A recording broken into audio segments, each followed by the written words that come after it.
60-годишниот Вецко Костадиновски, ракувач со булужер ТД-40 во рудникот за јаглен Суводол на рек Битола, денеска околу 2 часот после полноќ трагично го загуби животот, откако падна во провалија на јагленокопите заедно со булдужерот. Починатиот во третата смена извршувал пробивање на нова траса во рудникот, но под се уште недоразјаснети околности се случил трагичниот настан. Соработен налог беше испратен за формирање на траса за поместување на дел од нултиот систем.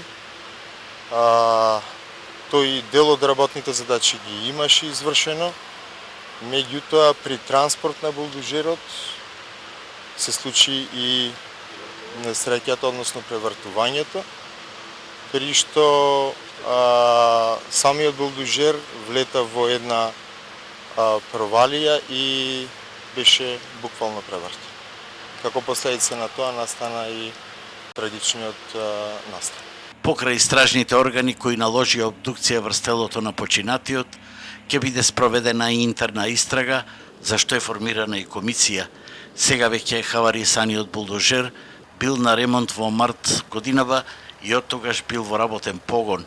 За последните 17 години во рудникот Суводол ова е петти случај со трагични последици.